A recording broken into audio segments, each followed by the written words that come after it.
హల్లెలూయా. ప్రభు అయిన యేసుక్రీస్తు అతి శ్రేష్టమైన నామంలో ఈ వీడియో వీక్షిస్తున్న ప్రతి ఒక్కరికి నా హృదయపూర్వక వందనాలు.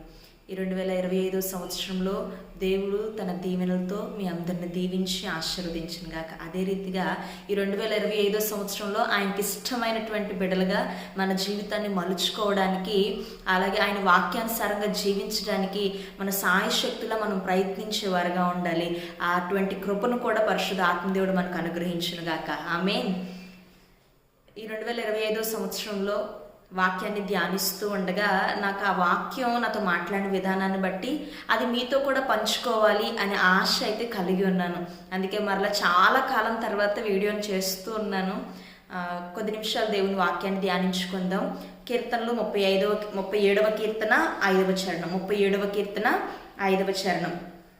నీ మార్గమును యెహోవాకు అప్పగింపుము, నీవు ఆయనను నమ్ముకొనుము, ఆయన నీ కార్యము నెరవేర్చును. మరి ఒకసారి చదువుకుందామండి. నీ మార్గమును యెహోవాకు అప్పగింపుము, నీవు ఆయనను నమ్ముకొనుము, ఆయన నీ కార్యము నెరవేర్చును. ఈరోజు మన ప్రసంగం అంశం ఏంటంటే, నీ జీవితం ఫలభరితంగా లేదా అనేకులకు నీవు ఆశీర్వాద కారణంగా మారాలంటే నువ్వేం చేయాలి? ప్రతి ఒక్కరికి ఆశ ఉంటుంది, మనం ఆశీర్వదించబడాలి.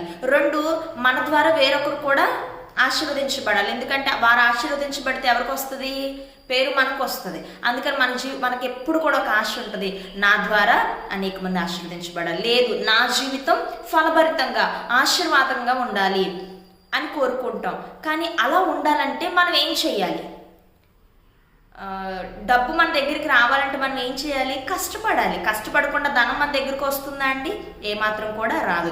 అలాగే మన జీవితం ఫలభరితంగా మార్చబడాలి లేదా అనేకులకు ఆశీర్వాద కారణంగా మార్చబడాలంటే మనం ఏం చేయాలో ఈరోజు దేవుడు మనతో స్పష్టంగా మాట్లాడడానికి ఇష్టపడుతూ ఉన్నారు. అందులో నిర్గమాకాండం 14వ అధ్యాయం 13వ వచనాన్ని ఒకసారి చదువుకుందాం. నిర్గమాకాండం 14వ అధ్యాయం 13వ వచనం. అందుకు మోషే, భయపడకుడి, యెహోవా మీకు నేడు కలుగజేయు రక్షణను ఊరక నిలిచుండి చూడుడి. 1, నీ జీవితాన్ని లేదా నీ మార్గాన్ని దేవునికి అప్పగించాలి.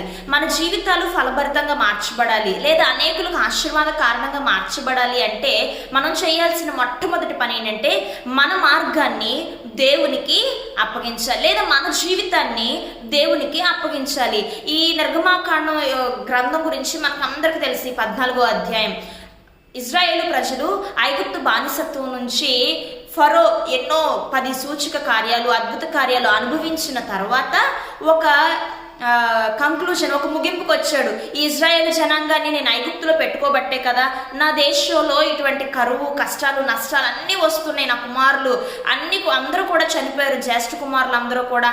అందుకని వీరు నేను పంపించేస్తానని చెప్పేసి ఇజ్రాయేల్ ప్రజల్ని వారి దేశానికి వెళ్ళడానికి ఫరో రాజు అనుమతి అనేది ఇస్తూ ఉన్నాడు. అనుమతి ఇచ్చిన తర్వాత మోషే నాయకత్వంలో ఇజ్రాయేల్ జనాంగం సుమారు 6 లక్షల కాల్బలాన్ని వెంట పెట్టుకొని మోషే గారు ప్రయాణిస్తూ ఉన్నారు.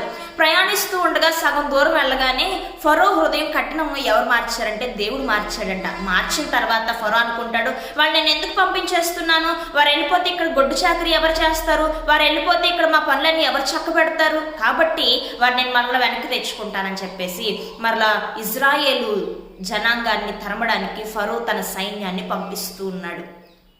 దట్టమైన అరణ్యంలో వాళ్ళు ఉన్నారు.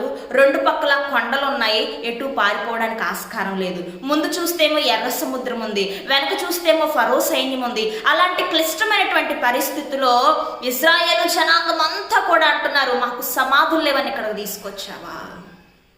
మమ్మల్ని మరణింప చేయడానికి, మేము చనిపోవడానికి వేరే అవకాశం లేకుండా ఇక్కడికి తీసుకొచ్చావని అందరూ కూడా సణుగుతూ ఉన్నారు, గొణుగుతూ ఉన్నారు. మోషేని అనేకమైన దూషణకరమైనటువంటి మాటలన్నీ కూడా మాట్లాడుతూ ఉన్నారు. అలాంటి క్లిష్టమైనటువంటి పరిస్థితుల్లో, అలాంటి వేదనకరమైనటువంటి పరిస్థితుల్లో మనమైతే ఏం చేస్తామంటే, ఎందుకు దేవా నన్ను ఎన్నుకున్నావు ఇలాంటి పరిస్థితుల్లో? మోషే అప్పటికి 5 సాకులు చెప్పాడు, నేను పనికిరాని సేవకని. అయినా దేవుడు ఎన్నుకున్నాడు. ఆ సందర్భంలో నీవు నేను గనక ఆ జనాంగాన్ని నడిపించే ఒక నాయకునిగా ఉండుంటే ఖచ్చితంగా మనం అనేవాళ్ళం, ఎందుకయ్యా ఇలాంటి హేళనాస్పదమైనటువంటి మాటలు వినడానిక నన్ను నాయకునిగా ఎంచుకున్నావు అని మనం అనేవారమేమో. కానీ మోషే అక్కడ అంటున్నాడు, మోషే ఆ రీతిగా సణుకోలేదు, ఆ రీతిగా బాధపడలేదు, కానీ తన మార్గాన్ని దేవునికి అప్పగిస్తున్నాడు. అందుకే అంటున్నాడు కదా, భయపడకుడి, యెహోవా మీకు కలగజేయు రక్షణను ఓరక నిలుచుండు. చూడండి, ఆయన మీకు రక్షణ కలగజేయాలనుకుంటున్నాడు, ఆయన మీకు విడుదల కలగజేయాలనుకుంటున్నాను. ఈ సైన్యం నుంచి లేదా ఈ బానిసత్వ జీవితాల నుంచి మీకు విడుదల కలగజేయాలనుకుంటున్నాడు. కాబట్టి మీరు ఊరికే నిలుచుండి చూడండి, ఏం జరుగుతుందో వేచి ఉండండి. ఎందుకు గాబరా పడిపోతారు? ఎందుకు వేదన చెందుతారు? ఎందుకు దేవుని నామాన్ని దూషిస్తూ ఉంటారు? ఎందుకు దేవుని పక్షంగా నిలబడిన సేవకుని దూషిస్తూ ఉంటారు? మీరు అలాంటివి చేయొద్దు. ఊరకే ఆయన ఏ రక్షణ కలగజేయబోతున్నాడు, ఆయన ఏ విడుదల కలగజేయబోతున్నాడు, ఆయన ఏ ఆశీర్వాదాన్ని ఇవ్వబోతున్నాడు, ఊరకే నిలిచుండి చూడండి. కానీ మనం ఏం చేయాలి తెలుసా? మన జీవితాన్ని ఆయనకి అప్పగించేవారిగా ఉండాలి. ఎప్పుడైతే మన జీవితం ఫలభరితంగా మార్చబడాలని ఆశపడతామో అప్పుడు మన జీవితాన్ని లేదా మన మార్గాన్ని ఆయనకు అప్పగించేవారిగా ఉండాలి. మోషే చేసింది అదే. ఇశ్రాయేలు జనాంగం అందరితో చెప్తున్నాడు, ఊరకే నిలిచుండ చూడండి. మన కష్టాన్ని, మన ఇబ్బందిని దేవుని చేతికి అప్పగిద్దాం. 2, నీవు దేవునిని నమ్మాలి. మన జీవితం ఫలభరితంగా మార్చబడాలంటే మొట్టమొదటిగా మన మార్గాన్ని లేదా మన జీవితాన్ని దేవునికి అప్పగించాలి. 2, దేవునిని నమ్మాలి. అదే 14వ అధ్యాయంలో 2వ మాట ఉంటుంది చూడండి, మీరు నేడు చూచిన ఐగుప్తీయులను ఇక మీదట మరి ఎన్నడూను చూడరు. హల్లెలూయా, హల్లెలూయా. అటువంటి పరిస్థితి, గడ్డు పరిస్థితి, చాలా ఇబ్బందికరమైనటువంటి పరిస్థితి. ఫస్ట్ ఒక మాట అన్నాడు, ఊరికే నిలుచుండండి అయ్యా, ఊరికే నిల్చోండి, ఎందుకు కంగారు పడతారా అన్నాడు. 2వ మాట అంటున్నాడు, ఇప్పుడు మీరు చూస్తున్న ఐగుప్తుల్ని ఇక ఎన్నడూ మీరు చూడరు. ఎంత విశ్వాసపోయినటువంటి పలుకులండి. చాలా దేవుని నమ్ముతున్నాడు. ఇప్పుడు వరకు మీరు బానిసత్వంలో ఉన్నారు, ఇప్పుడు వరకు మిమ్మల్ని బాధ పెట్టారు, ఇప్పుడు వరకు వారు మిమ్మల్ని చాలా చిత్రహింస అనేటువంటి చేస్తూ వచ్చారు. మరి అలా మిమ్మల్ని బాధ పెట్టిన వారిని దేవుడు ఊరికే వదిలేస్తాడా అంటే వదలడు. వాళ్ళకి సరైన బుద్ధి దేవుడు చెప్పాలని ఆశపడుతున్నాడు. అందుకే మరలా ఫరో హృదయాన్ని కఠినపరిచాడు. అందుకే వారు మరలా మిమ్మల్ని తరుముకుంటూ మీ దగ్గరికి వస్తూ ఉన్నారు. ఎందుకో తెలుసా? దేవుడు మిమ్మల్ని మరలా మరణానికి అప్పగించాలనుకోవట్లేదు, దేవుడు మిమ్మల్ని మరలా బానిసత్వానికి అప్పగించాలనుకోవట్లేదు, దేవుడు మిమ్మల్ని మరలా ఇబ్బందికరమైనటువంటి పరిస్థితులను పంపించాలని అనుకోవట్లేదు. కానీ ఎవరైతే మిమ్మల్ని ఇబ్బంది పెట్టారో, ఎవరైతే మిమ్మల్ని బాధ పెట్టారో, ఎవరైతే మిమ్మల్ని హింసిస్తూ వచ్చారో వారికి సరైన బుద్ధి చెప్పాలని, వారి తప్పును వారు తెలుసుకోవాలి. వారి ప్రాంత ప్రజలు వారు తెలుసుకోవాలంటే దేవుడు శిక్ష అనేది విధించాలి. తన బిడ్డల పక్షాన తప్పుగా ప్రవర్తించిన వారిని, తన బిడ్డల పక్షాన ఎవరైతే ఇబ్బందికర పరిస్థితులను పంపించారో వారికి దేవుడు బుద్ధి చెప్పాలనుకుంటున్నాడు. ఎందుకు మీరు కంగారు పడుతున్నారు? ఇప్పుడు మీరు చూస్తున్న ఐగుప్తీయులను మరి అన్నడు కూడా చూడరు. 1, మన జీవితం ఫలభరితంగా మార్చబడాలంటే మన క్లిష్ట పరిస్థితుల్లో, మనకి ఇబ్బందికరమైనటువంటి పరిస్థితుల్లో, మన పరిస్థితులన్నీ అనుకూలంగా ఉన్నప్పుడు ఎవరైనా దేవుని నమ్ముతామండి. కానీ ప్రతికూలంగా ఉన్నప్పుడు దేవుణ్ణి మనం నమ్మేవారిగా ఉండాలి. ఈ ప్రతికూల పరిస్థితుల్లో మోషే నిలబడుతున్నాడు. 1, మన మార్గాన్ని దేవునికి అప్పగిద్దాం. 2, దేవుని నమ్ముదాం, ఊరికే నిలుచుండి ఆయన చేసే కార్యాన్ని మనం చూద్దాం. ఆయన ఖచ్చితంగా ఇజ్రాయెల్ మనల్ని మరలా పంపించడం, ఇక ఎప్పుడు కానీ మనం చూడం అని విశ్వాసాన్ని కలిగి ఉన్నాడు. దేవుణ్ణి నమ్ముతూ ఉన్నాడు. 3, ఎప్పుడైతే మనం మన మార్గాన్ని ఆయనకు అప్పగిస్తామో. 2, దేవుణ్ణి ఎప్పుడైతే మనం నమ్ముతామో మన కార్యాలు నెరవేర్చబడతాయి. నీ కార్యం నెరవేర్చబడును. 15వ వచనాన్ని చదివితే దేవుడు చెప్తున్నాడు, సాగిపోవుడి అని ఇశ్రాయేలీయులతో చెప్పు. మోషే, నీవేళ నాకు మొరపెట్టుచున్నావు, సాగిపో. నువ్వు ఎందుకు ఇంకా భయపడుతూ ఉన్నావు? నువ్వు మాట అయితే ఇచ్చేసావు, నమ్మిక ఉంచేసావు. ఏమన్నాడంటే దేవునికి మొరపెట్టలేదండి. మోషే పరిస్థితులు వ్యతిరేకంగా వస్తున్నప్పుడు మొరపెట్టలేదు. వెంటనే అక్కడ ఉన్నటువంటి జనాంగానికి ధైర్యం చెప్తూ వచ్చాడు. ధైర్యం చెప్పిన వెంటనే ప్రార్థిస్తున్నాడు, ప్రభువా నేనైతే విశ్వాసంతో మాటలు పలికేశాను, కానీ ప్రభువా నువ్వు కదా కార్యం చేసేదంటే దేవుడు చెప్తున్నావు. నువ్వు ఎందుకు మొరపెడుతున్నావు మోషే? నా పక్షాన్ని నువ్వు నిలబడ్డావు, క్లిష్ట పరిస్థితుల్లో నువ్వు నిలబడడానికి ఇష్టపడ్డావు కదా, నీ పక్షాన్ని నేను సాగిపోండి, నేను కార్యం చేస్తాను. ఎర్ర సముద్రాన్ని పాయలు చేశాడు దేవుడు. ఆరిన నేల మీద ఇశ్రాయేలుని నడిపిస్తూ వచ్చాడు. ఇదంతా ఎలా సాధ్యమయ్యింది? ఎలాగా నా మోషే నాయకత్వం అంతగా వర్ధిల్లింది?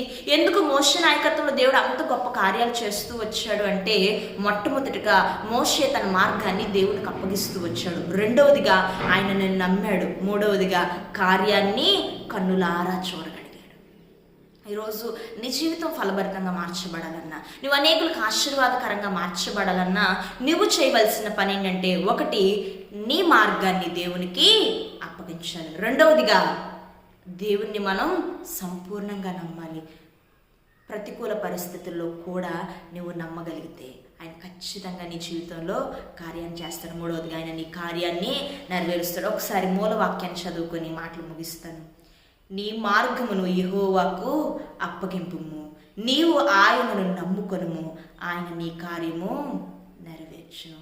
మొట్టమొదటిగా మనం ఏం చేయాలంటే మన మార్గములు ఆయనకు అప్పగించాలి. రెండవదిగా ఆయనను నమ్మాలి. మూడవదిగా ఆయన మన కార్యాన్ని నెరవేరుస్తాడు. ఈ 2025వ సంవత్సరం నీ జీవితం ఫలభరితంగా మార్చబడాలంటే, ఈ 2025వ సంవత్సరం నీవు ఆశీర్వదించబడాలంటే, ఈ 2025వ సంవత్సరం నువ్వు అనేక మందికి ఆశీర్వాద కారణంగా మార్చబడాలంటే, నువ్వు ఏదో గొప్ప పనులు చేయాల్సిన అవసరం లేదు. కానీ నీ మార్గాన్ని నువ్వు ఏ పని అయితే చేస్తున్నావో, ఏదైతే తలపెడుతూ ఉన్నావో, ఏదైతే చేయాలని ఆశపడుతూ ఉన్నావో అది దేవుని చేతికి నువ్వు అప్పగించాలి. నీ మార్గాన్ని ఆయనకు అప్పగించాలి. అది సరైనదైతే దేవుడు ఖచ్చితంగా నిన్ను ఉన్నతమైన స్థానంలోనికి తీసుకువెళ్తాడు. మొట్టమొదటిగా ఈ సంవత్సరం అంతటి వరకు నీవు ఆయనకు అప్పగించు. రెండోది, అప్పగించేశాను కదా దేవుడు చేస్తాడా లేదా అని అవిశ్వాసంగా ఉండొద్దు, కానీ విశ్వాసముతో ఉండాలి, నమ్మాలి. దేవుడు అప్పుడే నీ జీవితంలో ఘనమైన కార్యాలు జరిగిస్తాడు. అటువంటి కృపను, అలా దేవుని పైన ఆధారపడే జీవితాలు మనందరికీ దేవుడు దయచేయను గాక. ఆమేన్. ప్రార్థన చేసుకుందాం. పరలోకం మా తండ్రి, పరిశుద్ధాత్మ దేవా, నీ నామానికి వందనాలు స్తుతులు చెల్లిస్తూ ఉన్నాము. ఈ 2025వ సంవత్సరంలో నాయన నువ్వు మాతో మాట్లాడిన విధానాన్ని బట్టి నీకు వందనాలు. మా మార్గాలని నీకు అప్పచెప్పాలని, రెండు నిన్ను సంపూర్ణంగా మేము నమ్మాలని, అప్పుడు మా కార్యాన్ని నువ్వు నెరవేరుస్తావని నువ్వు మాతో మాట్లాడుతూ వచ్చావు నాయన. ఈ వాక్యాన్ని విని వదిలిపెట్టి వేసే వారంగా కాకుండా నాయన, వాక్యానుసారంగా జీవించేటువంటి జీవితాన్ని మీరు మాకు దయచేయమని సన్నిధిలో ప్రార్థిస్తూ ఉన్నాము. పరిశుద్ధాత్మ దేవుడా, నీ సహాయం మేము అర్జిస్తున్నాం నాయన. నీవే సహాయం చేయండి. వాక్యానుసారంగా జీవిస్తూ నాయన నీకు ఇష్టమైన పాత్రలుగా మీరు మమ్మల్ని మలచమని అయ్యా, ఈ సంవత్సరం అంతటిని మీ చేతులు కనిపిస్తూ ఈ వాక్యాన్ని విన్న ప్రతి ఒక్క బిడ్డని జ్ఞాపకం చేసుకోండి. వారు ఏ బాధ చేత, ఏ ఇబ్బంది చేత ఉన్నారో మాకైతే తెలియదు, కానీ వారితో నువ్వు మాట్లాడావని విశ్వసిస్తూ ఉన్నాను. ప్రతి ఒక్క బిడ్డని మీరు దర్శించి ఈ సంవత్సరం అంతటి మీ చేతులు కనిపిస్తుండగా మీరే ఘనమైన కార్యాలు జరిగించి మీ సాక్షులుగా మమ్మల్ని నిలబెట్టుకోమని యేసు నామములో అడిగి వేడుకొంచున్నాము తండ్రి. ఆమేన్. ఈ వీడియోని వీక్షించిన ప్రతి ఒక్కరికి నా హృదయపూర్వక వందనాలు. మరి ఒకసారి దేవుడు మీ అందరినీ 2025వ సంవత్సరంలో ఆయన హస్తాలతో మిమ్మల్ని భద్రపరచునుగాక. ఆమేన్. May God bless you.